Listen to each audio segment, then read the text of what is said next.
আসসালামু আলাইকুম ভাই। ইতালিতে সবাই চলে আসেন। এই যে দেখেন বাদাম বাদাম দেখতে পাচ্ছেন। তো ইতালিতে আসবেন আর এরকম বাদাম খাবেন। তো এটা হচ্ছে বাদাম বাগান। এই যে এটা দেখতে পাচ্ছেন, এগুলো বাদামের মানে গাছ। অনেক বিশাল বিশাল বড় বাগান এটা। তো চলে আসেন আর মনে করেন যে বাগান থেকে বাদাম কুড়িয়ে কুড়িয়ে নিয়ে খাবেন, কোনো সমস্যা নাই। মনে করেন যে এখানে আপনি বাদাম কুড়ে কুড়ে খাবেন, কেউ কিছু বলবে না। আপনারা জানেন যে ইতালি হচ্ছে মানবতার দেশ, আর মানবতার দেশে কেউ কিছু বলবে না। আপনারা যদি বলেন যে আমরা বাদাম খাবো, ওনাদেরকে বললে ওনারাই আরও ইচ্ছাকৃতভাবে নিজের থেকে আপনাকে বেশি বেশি দিবে, কোনো সমস্যা নাই। এখানে এসে চুরি করে লোকে খাওয়ার কোনো দরকার নাই। যারা ইতালিতে আসবেন আপনারা যদি ওনাদেরকে বলেন তাহলে খাইতে দিবে, ঠিক আছে। আর এটা হচ্ছে বাদাম ক্ষেত, বাদাম গাছ। বাদাম গাছে প্রচুর পরিমাণ বাদাম ধরে। এই যে দেখেন বাদামগুলো কুড়ে কুড়ে এগুলোতে নেটে ছেঁকে ছেঁকে ছেঁকে ছেঁকে এগুলো বাদাম নিয়ে যায়। দেখতেই পাচ্ছেন যে বাদামের সাইজ কিন্তু মানে অনেকটা বড় না, ছোট। তো এই বাদামগুলো অনেকটা ভালো, খেতেও অনেকটা সুস্বাদু। আসলে আপনারা ভাববেন যে বাদাম খেতে কি আপনি কাজ করতেছেন, বাদাম বাগানে কি আপনি কাজ করতেছেন। এই বাদাম বাগানে আমি আসলে কাজ করতেছি না, আমি অন্য পাশে কাজ করতেছি। এটা খাবারের সময় আমার। তো খাবারের সময় আমি বাগানে এসে রেস্ট করতেছি। এখানে ছায়া আছে অনেকটা। তো ভাত খেয়ে দিয়ে এসে এখানে ছায়াতে রেস্ট করতেছি, ঠিক আছে। তো ভাবলাম যে আপনাদেরকে বাদাম ইয়েটা দেখাই। তো এই জন্যই আসলে ভিডিওটা করা, ঠিক আছে। এই বাদাম ক্ষেতটা অনেক বড়।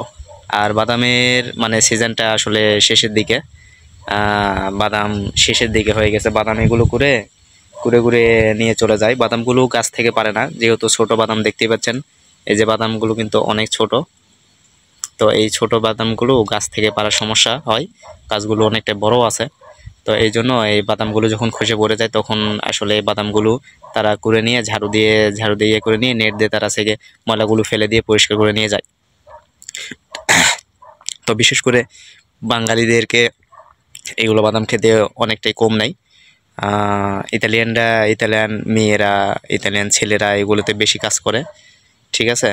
তো ওনারাই কাজ করে, ওনারাই এগুলাকে নিয়ে যায়। তো কাজ করতেছি, আমি খেতে কাজ করতেছি এখন। তো একদিনও এখনো বাগানে বড়ি নাই, খেতেই কাজ করতেছি। তো আমার জানা মতে এগুলাতে বাঙালিদেরকে নাই না, যদি দু একটা নাই মানে যখন কাজ ক্ষেত্রে অনেকটা পারতেছে না তো সেই সময় নাই, ঠিক আছে। তো আমি দেখেছি যে আমি আসার পর দেখেছি যে অনেকে এরকম ঝাড়ু দিয়ে কুড়ে কুড়ে বাদামগুলো নিচ্ছে, নেট দিয়ে ছেঁকে ছেঁকে পরিষ্কার করে নিয়ে যাচ্ছে। তো বিশেষ করে দেখি যে ইতালিয়ানদের এগুলাতে কাজেতে নাই, ঠিক আছে। আর সমস্যা নাই, প্রচুর পরিমাণে কাজ আছে ইতালিতে। যারা নতুন করে আসতে চান সমস্যা নাই, চলে আসেন ইনশাল্লাহ। আল্লাহর উপর ভরসা করে চলে আসেন, কাজ হবে ইনশাল্লাহ। কাজের যে কোনো একটা ব্যবস্থা হবে। ইতালিতে আসে কেউ বেকার থাকে না ভাই।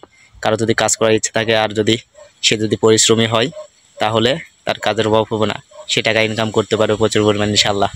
কিন্তু আপনাকে পরিশ্রমী হতে হবে। এখানে ভাই 1 মিনিট ফাঁকি দেওয়ার মতো অপশান নেই, আপনাকে প্রচুর পরিমাণ কাজ করতে হবে। আপনারা ভাবতে পারেন যে এখানে প্রচুর টাকা যেরকম সেরকম খাটনিও করতে হয় ভাই। কারণ বাংলাদেশে আপনি 500 টাকা 600 টাকা দিন পান, আর এখানে এসে কম করে 7,000 টাকা দিন পাবেন। তো এখানে তো খাটনি কীরকম হবে সেটা বুঝতেই পারতেছেন। হ্যাঁ, আসলে আপনি যদি মানে ইনকাম করতে চান তাহলে আপনাকে প্রচুর পরিমাণ খাটনি করতে হবে। আপনাদেরকে আর বোঝাতে হবে না যে আসলে 600 টাকা কোথায় আর 7,000 টাকা কোথায়, এর কষ্টটা কীরকম হবে সেটা বলে বোঝানো যাবে না। তো যাই হোক, সবাইকে আমন্ত্রণ রইল, অবশ্যই ইতালি চলে আসেন, সমস্যা নাই। কাজের ব্যবস্থা আল্লাহ পাক করিয়ে দিবে ইনশাল্লাহ। সবাই যারা ভিডিওটি এতক্ষণ পর্যন্ত দেখতেছেন সবাই চ্যানেলটিকে সাবস্ক্রাইব করে দিবেন এবং বেল আইকনটি বেজে দিবেন, সর্বপ্রথম ভিডিও যে আপনি যেন পেয়ে যান। আসসালামু আলাইকুম, আল্লাহ হাফেজ।